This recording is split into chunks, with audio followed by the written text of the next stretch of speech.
আমি জানি কারা কোথায় কী করে না করে, প্রত্যেককে কঠোর হস্তে দমন করা হবে শান্তি সবার আগে।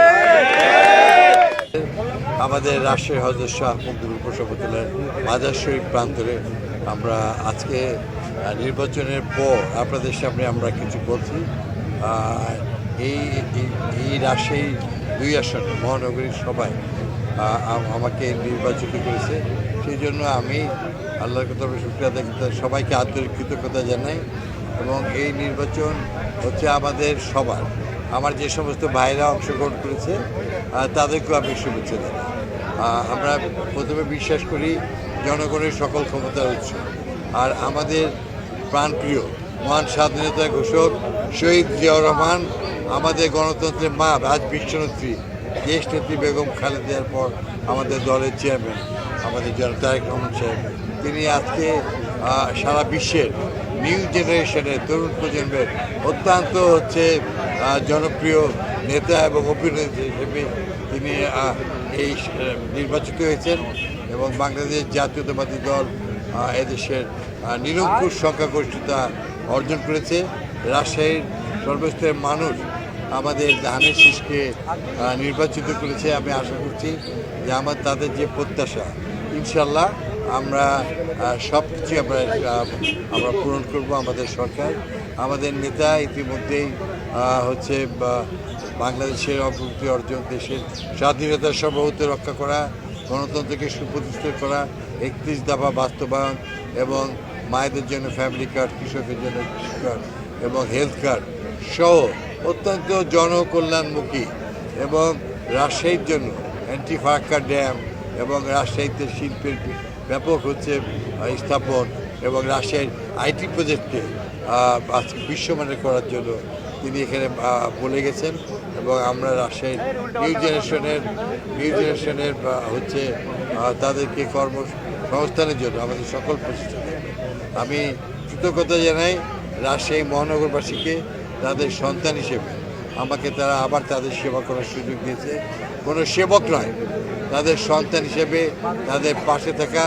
এবং এই মহানগরীর প্রথম দায়িত্ব হবে আগামী 100 দিনে 2006 সালের আগে রাজশাহী যেমন ছিল, 2004-এ happy city in the world middle category Rajshahi ছিল, সেই জায়গায় ফিরে আসা।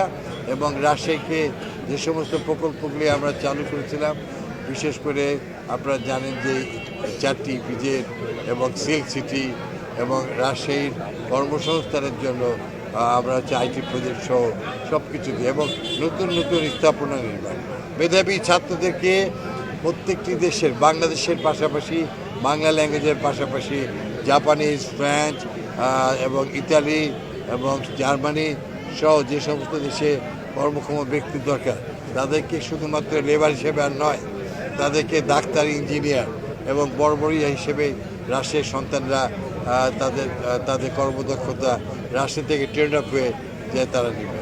আমি আশা করছি স্বাস্থ্যসেবায় রাজশাহীতে একটা বিশ্বমানের বিষয়ায়িত হাসপাতাল আমরা নির্মাণ করব, বিশেষ করে হার্ট, কিডনি, লিভার এবং অন্যান্য যে চিকিৎসার জন্য ব্রেন, আমাদের সন্তানেরা বিদেশে যায়, পার্শ্ববর্তী দেশে যায়, আমরা চাই আমাদের ভাইরা রাজশাহীতে ধরে চিকিৎসা করে। আর যারা জাতির শত্রু, ভূমিদস্যু, যারা চাঁদাবাজ, সে যেই হোক না কেন, যারা জনগণের উপরে করবে, সে যেই হোক না কেন, তাকে কঠোর হস্তে দমন করা। এবং গত 17 বছরে এবং 1.5 বছরে যারা বিভিন্ন জায়গা জমি দখল করেছে, তাদেরকে আইনের আওতায় নিয়ে আসা এবং একটি সুন্দর রাষ্ট্রীয় পর্দা, রাষ্ট্রকে একটি শান্তির মহানগরীতে পরিণত করা আমাদের প্রধান দায়িত্ব। আমি আমার জীবন দিয়ে হলেও এই সমস্ত দাবি দেওয়াগুলি সারা বাস্তবায়ন করব। বিশ্বাস রাখতে হবে, মনে রাখতে হবে, শহীদ জিয়া জাতির জন্য যুদ্ধ করেছেন এবং জীবন দিয়ে শাহাদত বরণ করেছেন, আমরা তার সৈনিক। মনে রাখতে হবে বেগম খালেদা জিয়া মাথা নত করেন নাই, তিনি সবসময় দেশের জন্য তিনি কাজ করে গেছেন এবং তিনি আমাদের মাঝে চলেছেন। তার মতো হতে হবে আমাদের নেতা জনাব তারেক রহমান হতে। তো আমি আশা করছি যে আগামী দিনে বাংলাদেশের দেশ পরিচালনা রাজশাহী যেমন অতীতে ব্যাপক ভূমিকা রেখেছিল, ভবিষ্যতেও রাখবে। আমি চাই যারা এই নির্বাচনে অংশগ্রহণ করেছে তারা সবাই আমার ভাই, তাদের সবাইকে নিয়ে রাজশাহীকে আমরা গড়ে তুলব। আমরা কোনো এখানে কেউ মানে অতীতের মতো একনায়ক হয়ে কোনো কিছু করার চেষ্টা করে বা দুর্নীতিবাজ কোনো না করে আমরা চাই যে দুর্নীতিবাজ মুক্ত একটি সুন্দর প্রশাসন। এবং ইনশাল্লাহ আমরা জনগণের ভোটে নির্বাচিত, জনগণের জবাবদিহিতা এবং জনগণের মুখ উজ্জ্বল করাই আমাদের প্রধান দায়িত্ব।